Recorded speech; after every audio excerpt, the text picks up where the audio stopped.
बिस्मिल्लाहिर्रहमानिर्रहीम, अस्सलाम वालेकुम। मैं शाहिद सकलैन हूँ। आप देख रहे हैं मेरा यूट्यूब चैनल, मेरा फेसबुक पेज। आज 20 नवंबर है, पीर का दिन है और बात करेंगे लाहौर में पेश आने वाले अफसोसनाक वाक़े के हवाले से। वही अफसोसनाक वाक़या जिसमें एक अफनान नामी लड़के ने 6 लोगों को गाड़ी से हिट करके उनकी ज़िंदगी का ख़ात्मा किया। इस शख्स ने ये जो है अब बाकायदा तौर पे पुलिस बता रही है कि जानबूझकर किया और इसमें बाकायदा तौर पे नीयत शामिल थी कि इस तरह 160 की स्पीड के ऊपर अपनी प्रीमियो गाड़ी उनकी गाड़ी से टकराए। इस मामले को आप बड़ी अच्छी तरह जानते हैं और इस मामले को हम बड़ा कंटिन्यूसली, ना सिर्फ मैं बल्कि इसमें ज़्यादातर सोशल मीडिया के हमारे जो दोस्त हैं वो इसको बड़ी ज़बरदस्त जो है तरीके से रिपोर्ट कर रहे हैं। आप लोगों ने मुझसे कुछ सवालात किए थे और ये वो सवालात हैं जिनके जवाबात आज तक किसी वीडियो में नहीं मिले हैं। और वो सवालात ये हैं कि आखिर अफनान के बारे में तो हर कोई बता रहा है, लेकिन अफनान के बाप के बारे में कोई नहीं बता रहा।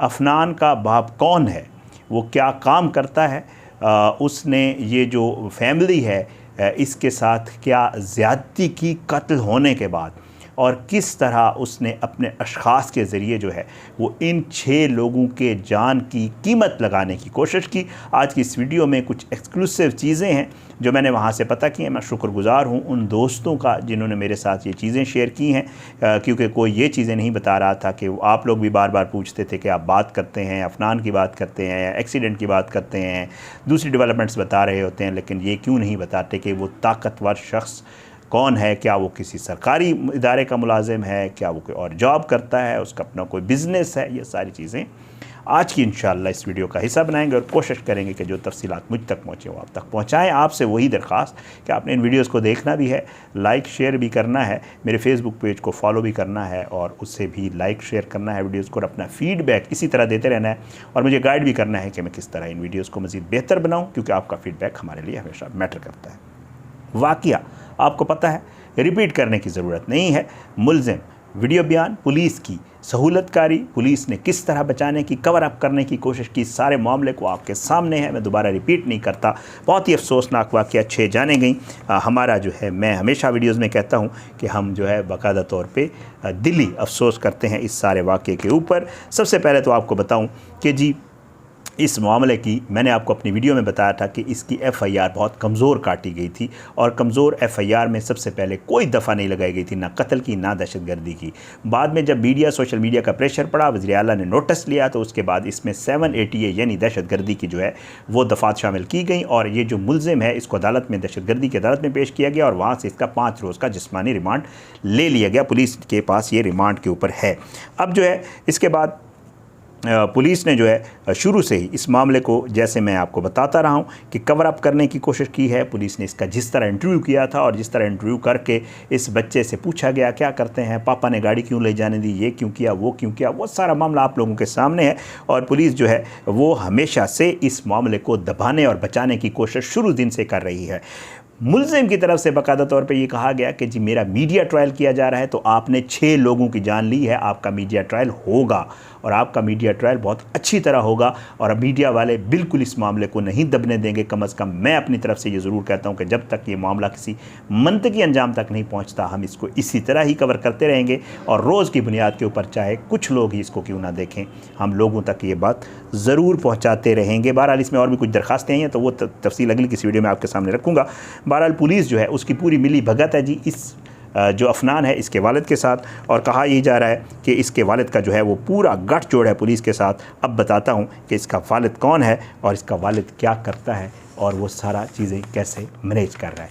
इसके वालिद का नाम मैंने आपको एफ़आईआर से भी बता दिया था। इसके वालिद का नाम शफ़क़त अवान है। इसका नाम अफनान शफ़क़त है।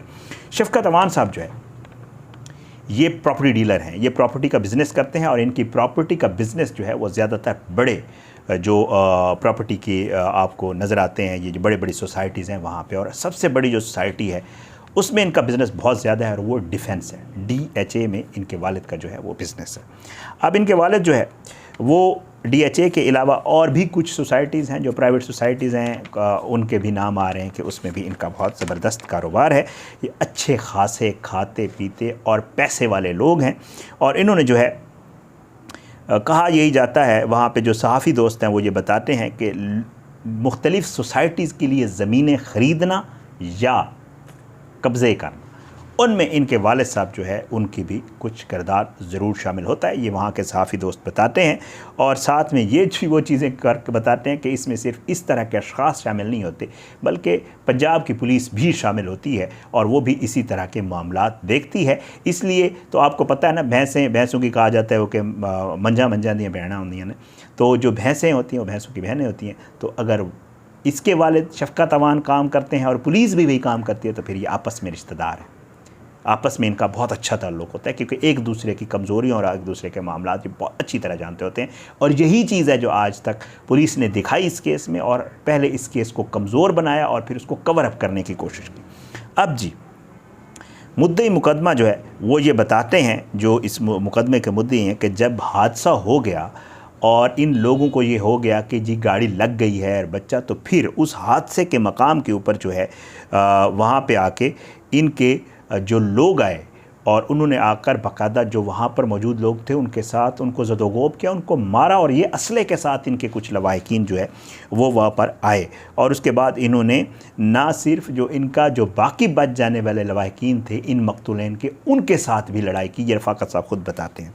वो कहते हैं कि जी जब इनको ये कंफर्म हो गया कि 6 बंदे मर गए हैं तो इनमें इतनी भी शर्म नहीं थी। वैसे अमूमन ये होता है कि आपने भी देखा होगा, जब कोई हादसा हो, किसी से भी गाड़ी लग जाए, चाहे खुदा न खास्ता कोई बड़ा एक्सीडेंट हो, छोटा हो, तो बंदा रुकता है और पूछता है अगले से कि यार आपको कोई चोटें तो नहीं है, हॉस्पिटल तो नहीं ले जाना, कोई और मामला तो नहीं। और मैंने बहुत सारे हादसात में ऐसे देखा है कि वही शख्स जिसके गाड़ी से हिट हुआ होता है कोई, वही उस गाड़ी में डाल के ले जाता है हॉस्पिटल, और ये सारा कुछ चल रहा होता है। एंड तक लोग साथ रहते हैं। इन बेशर्मों ने, इनमें इतनी भी शर्म नहीं थी कि उनके 6 लोग मर गए, इनको मार के वहाँ से भाग गए, और इनमें से कोई ना तो हॉस्पिटल गया और ना उनकी जनाज़ों के वक्त या जनाज़ों के बाद कोई भी इनमें से उस फैमिली के जनाजे में तसल्ली के लिए, दिलजोई के लिए, कांधे पे हाथ रखने के लिए, उनको सिर्फ दिलासा देने के लिए इनकी फैमिली में से कोई भी बंदा वहाँ पर ना गया। अब जी आगे क्या हुआ? अब जो है अदालत में भी यही मामला था। अब एक चीज़ जो इन्होंने और शर्मनाक की वो भी आपके साथ ज़रूर शेयर कर देता हूँ कि जिस दिन ये वाक़या हुआ और गिरफ़्तारी हुई और फिर उससे अगले दिन पेशी हुई, जिस पे मैंने आपको रिपोर्ट किया, हमारे कई दोस्तों ने रिपोर्ट किया, उस पेशी के दौरान जो वालिद आए, जो मकतूलैन के लवाहिकीन आए, उनको तंज़ का निशाना बनाया गया अदालत में। वहाँ पर मौजूद सहाफ़ी दोस्त ये कहते हैं कि रफ़ाकत साहब जो हैं, बजाय इसके कि उससे दिलजोई करते, ये लोग जो इनके वकला आए हुए थे या जो इनकी फ़ैमिली के लोग आए हुए थे वो उन पर तंज़ करते रहे। और साथ में फिर क्या हुआ, उससे बढ़कर भी बड़ी जो शर्मनाक बात थी वो ये है कि जी पहले ये डराते और धमकाते रहे उनको, और फिर उन्हें कहा कि यार मामला तो हो गया है, अब ये सारा वाक़या अब इसका तो रिवर्सल नहीं हो सकता, ज़ाहिरी बात है, तो अब ये कर लेते हैं कि आप हमसे 66 लाख रुपए 6 लोगों के बदले ले लें, यानी 11 लाख रुपए पर बॉडी आप हमसे रिसीव कर लें और आप हमारे साथ मामला जो है वो सेटल कर लें। लड़का है, उससे गलती हो गई, जैसे इनका वकील भी अदालत में कहता रहा कि जी जानबूझ के नहीं किया, गलती हुई है, ये है वो है, ये सारी चीज़ें, तो आप जो है क्योंकि अब ये मामला हो गया है, आपके लोग वापस नहीं आ सकते, तो आप हमसे 66 लाख रुपए ले लें। ये रफ़ाकत साहब का ऑन द रिकॉर्ड मीडिया को शॉर्ट मौजूद है। और फिर उन्होंने ये कहा कि जी नहीं, मैं ऐसा कुछ नहीं करूँगा, मुझे इंसाफ चाहिए, जो कि हर मज़लूम और हर मरने वाले के लवाहिकीन कहते होते हैं कि हमें इंसाफ ही चाहिए, हमने किसी के खून का सौदा नहीं करना। उसके बाद पुलिस के साथ ताल्लुकात को उसके वालिद ने, जो लवाहिकीन हैं, उन्होंने ये बताया कि इसका वालिद जो है वो पुलिस के साथ ताल्लुकात को इस्तेमाल कर रहा है और जो है वो FIR को कमज़ोर करके इस केस को केस जो है उसको कमज़ोर करने की कोशिश कर रहा है। साथ जो मुद्दई है उसने ये बताया कि मुझसे जो दस्तखत भी करवाए गए वो भी जल्दबाजी में करवाया गया। FIR लिख के पुलिस ने कहा जल्दी से दस्तखत कर दो, इसके ऊपर मैंने कोई दफ़ात नहीं देखी कि अंदर दफ़ात क्या लिखी हुई हैं, जल्दी से, ताकि अपने, क्योंकि बाद में उनको होता है ना कि चलान, अब देखें पुलिस का चलान कैसे बनाती है अल्लाह बेहतर जानता है। मामला हाइप क्रिएट कर चुका है, वज़ीर आला साहब के नोटिस में, सब लोगों के नोटिस शायद बेहतर हो जाए, लेकिन पुलिस जो है उसने बड़ा इसमें घिनौना किरदार अदा किया है। और उसके बाद जो है इसके साथ साथ जो पुलिस ने एक और काम शुरू कर दिया है वो हैरान कुन तौर पे, उसमें भी अपना पैसे ही बना रही है, ज़ाहिर है। क्रैकडाउन शुरू हुआ है और इसमें काफ़ी सारे बच्चे जो है वो इन्होंने, कम उम्र ड्राइवरों को जो है उनके ख़िलाफ़ क्रैकडाउन शुरू हुआ है। और मुझे पुलिस वहाँ हैरान कुन इतलात हैं लाहौर से, मेरे सहाफ़ी दोस्त लाहौर वाले कंफर्म कर सकते हैं कि वहाँ पे जो भी बच्चा नज़र आ रहा है, चाहे वो ड्राइविंग कर रहा हो, चाहे वो बाइक पे जा रहा हो, उसको पकड़ लेते हैं, थाने बंद कर देते हैं। उनका मीडिया ट्रायल उनका भी शुरू हो गया, उनकी वीडियोज़ बनाकर वायरल कर रहे हैं पुलिस वाले कि हमने ये कर दिया है, वो कर दिया है। और साथ साथ ये है कि पता ये चला है कि गाड़ियों वाले कम उम्र ड्राइवर वापस घर चले जाते हैं और बाइक्स वाले थाने में बंद हो जाते हैं।